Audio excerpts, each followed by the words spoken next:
पुण्यातल्या राजगुरुनगरमध्ये एका 15 वर्षांच्या विद्यार्थिनीला हार्ट अटॅक आला आणि त्याच्यामध्ये तिचा मृत्यू झालाय। राजगुरुनगरमधील महात्मा गांधी विद्यालयातली ही धक्कादायक घटना आहे। शाळेतील स्नेहसंमेलन कार्यक्रमादरम्यान अस्वस्थ वाटू लागलं आणि त्याच्यामुळे तिला रुग्णालयात दाखल केलं होतं। उपचारापूर्वीच विद्यार्थिनीचा मृत्यू झाल्याची माहिती डॉक्टरांनी दिली आहे। 15 वर्षाची ही मुलगी आहे। पुण्यातल्या राजगुरुनगरमधल्या एका शाळेतली विद्यार्थिनी आहे जिला हार्ट अटॅक आला आणि त्यामुळे तिचा मृत्यू झालाय। राजगुरुनगरच्या महात्मा गांधी विद्यालयामध्ये वार्षिक स्नेहसंमेलन शाळेचं होतं, ज्या कार्यक्रमादरम्यान तिला अस्वस्थ वाटायला लागलं, त्यामुळे तिला तातडीने रुग्णालयात नेलं गेलं, मात्र त्यापूर्वीच तिचा हार्ट अटॅकमुळे मृत्यू झाल्याचं डॉक्टरांनी सांगितलं।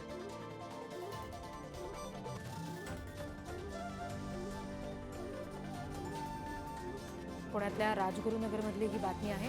अवघी 15 वर्षाची ही विद्यार्थिनी होती जिला हार्ट अटॅक आला, ज्यामुळे तिचा मृत्यू झालाय।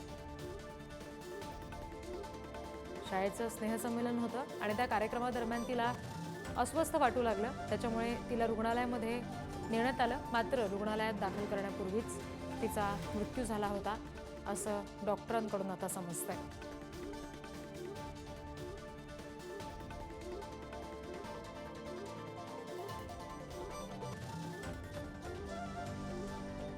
आणखी तपशील घेऊया प्रतिनिधी तुषार झरेकर यांच्याकडून।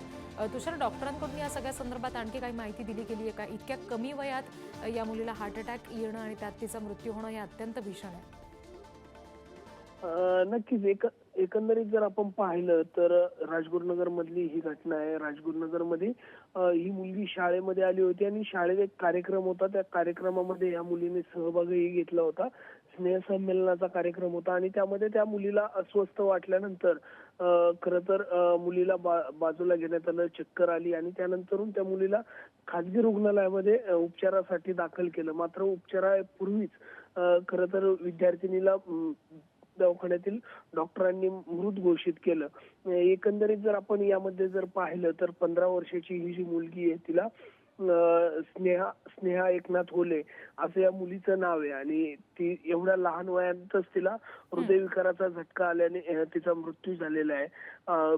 एकंदरीत गेल्या काही दिवसांमध्ये जर आपण पाहिलं तर इतर राज्यांमध्येही उत्तर प्रदेश सारख्या राज्यातही असं 7 वर्षाच्या मुलीला हृदयविकाराचा झटका आला होता। त्यामुळे गेल्या काही दिवसांमध्ये लहान मुलांमध्ये हृदयविकाराच्या झटक्याने मृत्यूचं प्रमाण वाढल्याचं पाहायला मिळते। त्यामुळे एकंदरीत जे रुग्ण आहेत त्यांच्यामध्ये त्यांची काळजी घेणं खरं तर गरजेचं आहे, मुलांची काळजी घेणं गरजेचं आहे।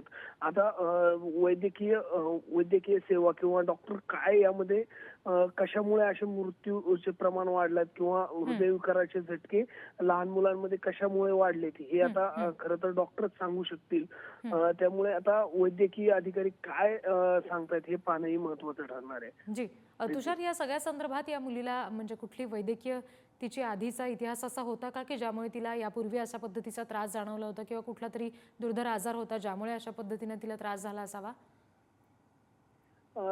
एकंदरीत जर आपण पाहिलं तर ही मुलगी शाळेमध्ये गेले कित्येक दिवसापासून शाळेमध्ये येत होती, त्यानंतर शाळेतील अनेक कार्यक्रमांमध्ये ही सहभागी होत होती।